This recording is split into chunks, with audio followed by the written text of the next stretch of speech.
Jules Natividad. Jules Natividad. Juls. Bakit naging Jolly Jules ang pinili mo? Well, originally, I host events for kids party. So alam niyo naman, pagka mga kids, we need to be lively. Tapos doon parang sinabi nila na, oh, your personality is so jolly naman, the kids really like you. Tapos doon nag-start yung Jolly Jules. Ilang years mo na pinacarry yung name na yan? Well, professionally, I started that name 2012. What made you go to events? Bakit yun ang ginawa mo career?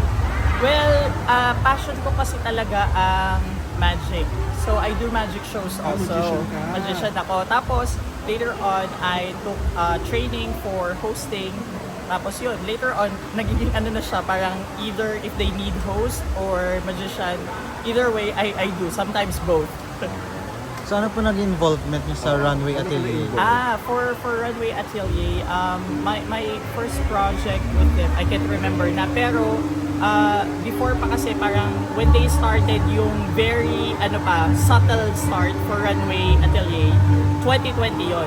So it was just pure concept and meetings and all. And then later on, nung nagkaroon na talaga ng mga batches for yung last year when we had the graduates for that one, yun na yung talagang parang full involvement na we want you to take part also, probably to represent and do hosting for the events of Runway Atelier. So Runway Atelier basically does what? Are they a fashion house? Well, Or do it they take started fashion- out. Do they take kids to do fashion shows? Good question. So they started out as an agency for kids who would like to model. To be So rapper. yes, pero alam niyo naman kasi since we're catering kids, parang ginawa namin siya parang play and modeling kasi para ma-enjoy fun. nila yung mga ginagawa nila. Tapos later on, parang last year yon when we did parang full modeling lang muna. Tapos this year, nagkameron na kami ng parang kasi nakikita namin yung grabe yung energy ng kids natin. So parang sabi natin, hindi na uubos sa modeling. So let's do parang variations na din. So nagkaroon na kami ng mga theater workshops. Tapos meron na din siyang dancing. Yun. Tapos acting na din. Yung iba nag-TV na din. So parang yun. Pero more on modeling talaga siya. Pero parang Runway Atelier kasi is not just about, honing the activities that they have. So it's, building confidence. Tapos siguro ang maganda din is it's like a family na minsan nga nag-outing sila all together kasama yung mga kids and families nila. Celebrity na na-handle na sir, na big celebrity nila. I don't have the actual names.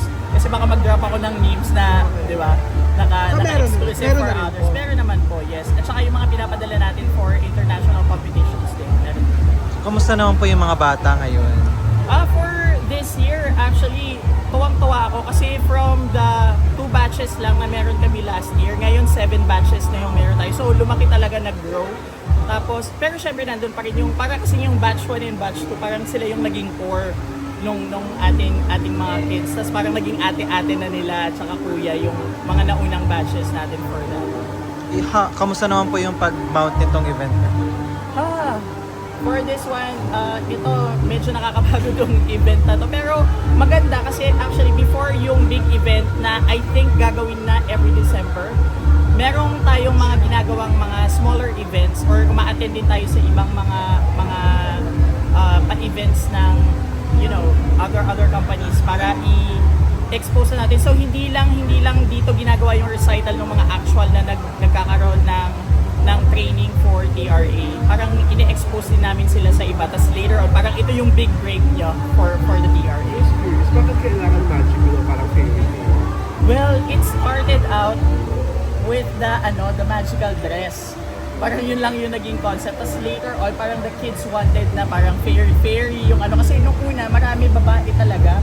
Parang we wanted gowns, we wanted So parang doon na-conceptualize yung magical adventure. Kasi parang ibang dimension din. Parang gusto kasi nila parang may mga umiilaw-ilaw with pakpak and So parang pinagbigyan sila ni TRA. So do you have a resident designer? For this one, Iba-iba designers per section. iba-iba po. Yes. Sino si ERA?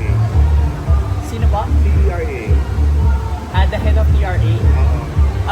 Unfortunately, I'm not allowed to okay. disclose. Pero mostly, I represent TRA. So ano po yung mga aabangan sa TRA na event? For this one, so far, usually kasi this is the big break. Parang ito yung after nito, medyo pahinga siya after. Pero next year, I 2026. heard na meron na naman silang partnership for training uli ng theater. Tapos yung dance, I think every month naman talaga siya, talagang tuloy-tuloy siya. Usually, it's partner with G-Force. Tapos, ayun, so siguro bagong batches uli ng ating mga models for the upcoming year. How do they apply para makasali? Well, one thing is they can message directly dun sa TRA natin. So we're at Facebook, Instagram. We also have the website, therunwayatelier.com. Type lang nila. Tapos lahat yun may mga forms na pwede silang i-fill out. Pwede nilang i-message if makita nila ako. Pwede din po din. I'll direct them directly sa ating mga appropriate persons to help. You can message me at let's do it, Jules. Is there a tuition fee? I'm A sorry. tuition fee? For Yes. For the the modeling. training, well, technically we have professional coaches, so definitely there are tuition fees. But we're also open if you're really interested in medyo I'd say Basic. kinapos kayo. Scholarship. We can actually talk about scholarships and all those because we actually have some kids who are applied dun sa ating TRA pero we help them with the So what do they program. learn? Aside from rap and everything, ano yung mga natutunan ng mga bata? Well, one is confidence. Yun talaga muna yung inano namin kasi ang dami naming kids na tinuruan na I'd say hindi naman introvert pero parang they're very awkward pag maraming tao or pag kahit nga kalaro Stage lang. fright. 'Di ba? So, parang yun yung unang tinuturo, yung confidence and being able to be comfortable with other people. Tapos may rap classes talaga. Yes may po. posing, Yes. then how to dress up, mga ganun yung program. Parang alam mo talaga ang mga ang mga Wala na ito dati. alam niya, 'di ba? O sige, parang ganun. Tuition. For that one, we have that on our page. So, hindi ko na maalala eh. Pero, parang ang tagal ko nang huling i-visit yung page na yun. So, baka tumaas na kasi. So, let's just check the website or the page that we have for Facebook and Instagram.